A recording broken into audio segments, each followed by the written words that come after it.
Welcome to Functional Philosophy, the show in which I, Charles II, explain and apply Ayn Rand's philosophy, Objectivism. If you'd like to ask me a question on Objectivism or its application, just go to charles2.com/contact. And my last name is spelled T as in tango, E as in echo, and W as in whiskey. What is the proper role of sexual fantasy and masturbation in a rational individual's life? Does self-pleasure and fantasy have different significance for men and women? Is there such a thing as immoral sexual fantasies? Can someone change their sexual fantasies through introspection, and if so, how? Well, the place of masturbation is, as Ayn Rand put it, sexual self-sufficiency. It's good to be able to pleasure yourself manually in that way. You don't need somebody else. It's a way of getting that experience without having somebody else around, which you don't always have necessarily. As for whether it has a different significance for men and women, I don't know. In terms of just being able to experience the pleasure when you don't have a partner, it's the same. But there may be an element of activeness on the part of the man, whereas a woman is passive. So I have heard it said that men enjoy masturbation because it allows them to get in touch with their active organ, or an organ that is active, whereas for a woman, it's strange to masturbate because you are doing it yourself. See, a man would be active in either case, whether he's masturbating or having actual sex, but a woman is doing it herself when she's masturbating, but receiving if she's having sex. So that could be a difference. I'm not sure that makes a huge difference. I'm not an expert in this, but it seems plausible to me that that could make a difference, but I don't know. So that's all I can say about that. Now, is there such a thing as immoral sexual fantasies? Well, my attitude toward this is sex is extremely important, and you should get whatever kind of pleasure you can.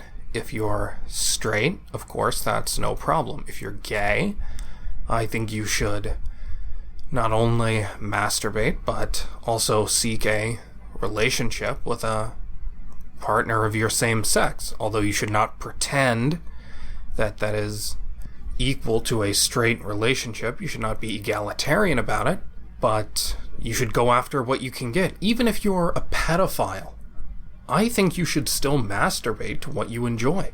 Now, you of course should not act on it, but sex is extremely important, and it's possible to just masturbate for your whole life if you can't actually act it out in the real world. Now, I am not like one of these disgusting conservatives like Steven Crowder and any number of other conservatives who are truly religious. They think the lusting itself, the thought, is the sin. Lust itself is the sin. Doesn't matter if you act on it. Coveting your neighbor's wife. It's not going and having sex with her. It's even wanting to. And so, it's not uncommon at all to hear these people say that they think that pedophiles should be killed or banished or exiled or whatever, even if they haven't done anything, just for the desire. That is just evil. If that's something that's just ingrained with you, get the pleasure you can get, but of course you should realize you can't act that out. If you do act that out, that is horrific, and you should be jailed for a very long time, or maybe forever, or executed, I don't know. But that would be horrific. It is horrific when it's done. But just having that desire, you can't punish somebody for that. And I don't even think that's something you should try to get rid of if it's truly ingrained. Most people's sexual desires are not fundamentally changeable. But sex is still incredibly important, so do the most you can with the desires you have. That's my view. That doesn't mean it's always appropriate to act out in the real world your desires, but it does mean that there's nothing wrong with getting the pleasure you can if you are in circumstances where you can't act out those desires. So, in terms of having those sexual fantasies, no, the only time I would say it is immoral is if you are on the cusp of developing something evil, a fantasy that is bad, that is impractical or would be evil if you acted it out. In those cases, no, you should not encourage it by fantasizing about it. And those cases do happen. Sometimes you can notice you're starting to like something, and if that thing you're starting to like is bad, then you should not fantasize about it. But if it's already just ingrained in you and there's nothing you can do about it, then there's nothing you can do about it, and it's outside the realm of morality. So enjoy what you have, and don't encourage something if you have any say in it. But if you don't have any say in it, then there's no problem. Just enjoy it, whatever it is. Can someone change their sexual fantasies through introspection, and if so, how? Well, yes, to a degree. I don't think it's possible to radically change your sexual interests, or at least to change them in the opposite direction. I don't think it's possible to go from liking one thing to liking its opposite. Maybe there's some kind of crazy advanced psychological technique that allows that. I'm not aware of it, but it is definitely possible to develop your interests or to become interested in different concretes. And the way you do that is by reframing those concretes in terms of a principle that already embodies what you enjoy. So, to take a broad, simple example, say you're a woman and you like masculinity, you like masculine men, and to you that's really strong, large-framed, bulky, muscular men.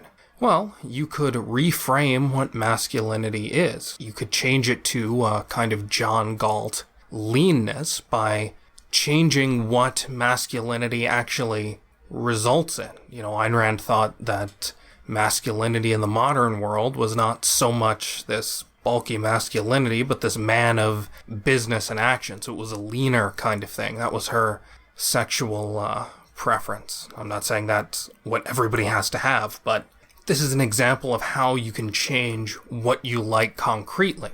You can identify a different concrete under a principle in a way you didn't before. Now, I have definitely done this. I won't go into my concretes, but you can definitely develop a taste for concretes you did not have a taste for before by reframing them in terms of a principle that you have liked all along. In terms of changing the principle itself, I don't know. That's much harder. I don't know if you can do that. That's like going from one thing to its opposite, as I mentioned before, but it is certainly possible within limits to reframe things so that you become attracted by different concretes. Now, this has to happen within limits. I mean, you couldn't reframe being a pathetic wimp in terms of masculinity, because that's just not true. So you're constrained by reality here. But it is definitely possible to change the concrete things that turn you on. And that's how you do it.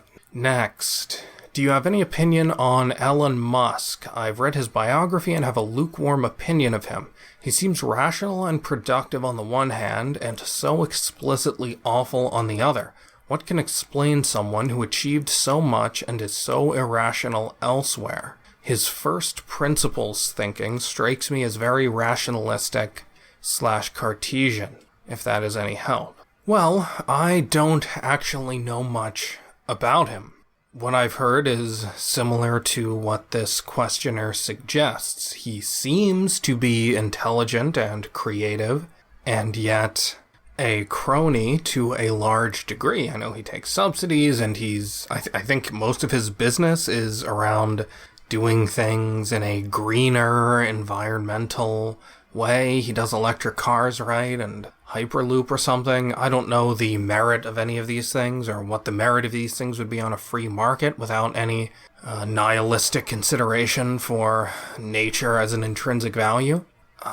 As far as I can tell, he seems to be rational and creative to a degree, and also a corrupt crony. I mean, it's hard to say. We live in a circumstance where you have to work with the government if you're doing certain things. I mean, it would practically be impossible for him to do the kind of work he's interested in if he didn't work with the government. So it's hard to say if you can blame him. I suppose it's possible that he's just putting on a good show and doing the minimum necessary in order to get the government to allow him to do the work that he loves, but that is highly unlikely. I think it's much more likely that he actually buys into it.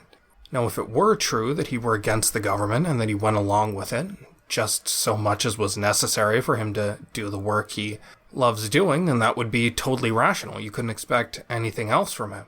But that's unlikely, as I say, although it would be impossible to tell if that's what he were doing. So who can say? I mean, maybe it wouldn't be impossible to tell. Maybe anybody who was truly passionate about that kind of thing and also believed that the government shouldn't be involved wouldn't be able to hide it. And so anybody who works with the government today is necessarily corrupt. Ayn Rand had the view that the good people would be destroyed in a totalitarian system. You wouldn't have all of these successful, sneaky people just hiding behind the scenes. They would just be wiped out. So that's probably the case. I'm sure that's what would happen to me, even if I tried to be sneaky. So, I mean, it's just impossible. You can't actually be sneaky in that way. Everything is integrated. If you pretend to be a certain way long enough, you become that way. So you can't go along with all of the irrational dictates of a totalitarian society forever while remaining a pure, rational person on the inside secretly the whole time. That's not possible. Mind and body are integrated. So in a way, this is kind of the capitalist version of that leftist idea that nobody who ever got rich did so without stepping on people. Well, in this case, nobody who flourishes in a statist society ever did so by secretly being rational, I think. But as far as Musk himself goes, I don't know. I've seen some good things about him, although I'm not an expert in his field. I don't know engineering or cards or any of that. So I just have to rely on people who do know, and based on their appraisals, he seems to be intelligent, but he also has expressed some very bad ideas. So that's all I know about him. Next question. What can someone do to become better at introspection? Is it a skill that can be learned at all? Is there any resources or methods you would suggest? Or is this easier than I'm making it out to be? For context, I've already read Introduction to Objectivist Epistemology, and I plan to reread it as soon as I get the chance. Yes, it is easier than you are making it out to be. I don't think introspection is that difficult. The trouble is that most people don't realize that introspection is even an option. They regard their emotions or the products of their subconscious as things that come whence they know not. They don't know where these things come from. They don't think this is based on their thinking. They think, well, it's God, or it's evolution, or it's random. They have no idea where their emotions or thoughts come from. Once you realize, oh, this comes from my past thinking, well, then you know why you should introspect and you know how to do it. The reason most people don't is just because they think it's pointless, because they don't think there's anything to look for. If you think it's all random or from God or unintelligible, emotions are just these things that come out of nowhere and you don't know how to deal with them, then what are you going to introspect for? It's impossible to find the cause anyway. But once you know the cause and effect relationship, then you know why you should introspect. And once you do introspect, it's actually not difficult. I believe Ayn Rand said that she never had an emotion whose source she couldn't identify in a few hours or days at most. Something like that. So it's not difficult to understand where your emotions come from. As for what you can do to become better at it, well, one thing you can do is just focus on it for a while every day. When you're going to check your mail, pay attention to all the emotions you feel. you will realize that you feel many more emotions than you consciously register most of the time. You will see that the sky is blue and a little cloudy, and you like that. At least that's what I like. I love blue skies with some clouds. Not overcast, not cloudless. I love blue skies with some clouds. That makes me feel good, and it's something that I don't consciously register most of the time. You hear a bird chirping, you see a particularly green patch of grass, you see an ugly car, whatever. Just pay attention. Focus on your emotions for a while and notice all of these emotions that you have that you don't normally notice. That can help. You can also just be scientific about it. Just change the variable in order to determine what produced whatever emotion you have. If you got mad at your boss at work, think about what caused that. Change the variables. Think, oh, well, what if I hadn't had trouble with my cell phone battery this morning? I had trouble with my cell phone, it shut off randomly. Oh, okay, if that hadn't happened, I wouldn't have gotten mad, so I was really taking out my frustration on my boss. This is displaced anger. That's just scientific isolation of variables in order to establish a cause and effect relationship. You can do that in your head with emotions. So it's not difficult at all to discover why you feel how you feel. I love doing that. It's fun because you know it reveals something about you. You know the knowledge you're going to gain is significant, and you know that it's not difficult to discover. I love introspecting. You know, spatial arrangement makes a big difference to my mood.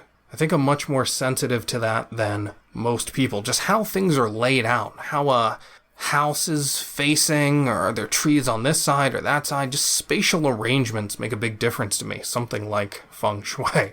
I don't know anything about feng shui. It's probably mystical nonsense, but I think it's supposed to be somewhat based on spatial arrangement. But just the spatial arrangement of my surroundings makes a huge deal, and that's really fun to think about. Why does this make a big difference to me? It's like looking for something that's already there. It's like, you know, when you see somebody and they shave their mustache, and you know something is different, but you don't know what it is yet.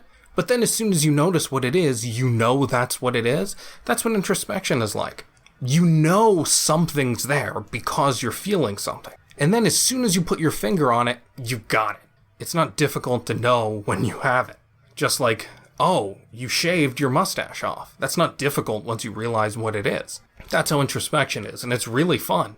It's fun because you're not trying to figure something out without knowing if there's anything to figure out. You know there's something there, and you know it's not going to be that hard, so it's really fun to wrestle with the source of your emotions. I love doing that. Why did I like this movie? Why do I like how this living room is arranged? Whatever. It's fun, and it will tell you something valuable about yourself and probably about the outside world, too. As for resources, I remember Ed Locke has 2 courses on introspection. He has the art of introspection and then special topics in introspection. Those are 2 courses combined. I think they're about 9 hours long. I've listened to both, although I could not tell you what is in either of them. I've listened to countless hours of objectivist lectures and courses, and I retain a lot of the information, but I cannot tell you what I learned from where, which goes here. I don't remember what's in what book or course or whatever. I just remember the information, not where I got it from. But if you're looking for a plausible place to start, I would say those 2 courses are pretty plausible. I do remember he goes into all of the ways objectivism depends on introspection, or all the things Ayn Rand discovered through introspection. Now, it's not so much that you don't know that already, but it actually is shocking, and that's a really good way to start a course like that. Just to emphasize, oh yeah, all of these things depend on introspection. And he goes through all of these different things, and it's, wow, when you stop and think about it, yeah, so many of Ayn Rand's brilliant discoveries depend on introspection. I mean, concept formation, her single greatest discovery in my view, that's introspection. The way she solved that was by talking to somebody who was asking her view on that, and then she figured it out by introspecting. How do I form concepts? And she looked inward and thought about what goes on when she forms a concept, and that's how she solved a millennia-old problem. Introspection is indispensable to philosophy in solving many problems. Ayn Rand said men would be a race of moral giants if they spent 10% as much time introspecting as they spend extrospecting. That's not verbatim, but she said something very similar to that. If people spent a fraction of the time looking inward as they do looking outward, we would be a race of moral giants. So introspection is incredibly important, but it's also not something that's particularly difficult. You just have to understand that it's possible and also beneficial. And then it's not that hard to do. So if you just need help doing it, all I can offer is what I've said. Focus on it, practice it, isolate variables to establish the cause of your emotions, which is not hard to do. As I said, this is no more difficult than noticing that somebody shaved his mustache. And if you want more on this, go look up Ed Locke's courses. I'm not vouching for what's in there because I don't remember what's in there, but that sounds like a good place to start. So, best of luck. If you'd like to keep up with everything I do, just go to charles2.com. If you'd like to enable me to do more, just go to patreon.com/charles2 and become a supporter. Thanks for listening.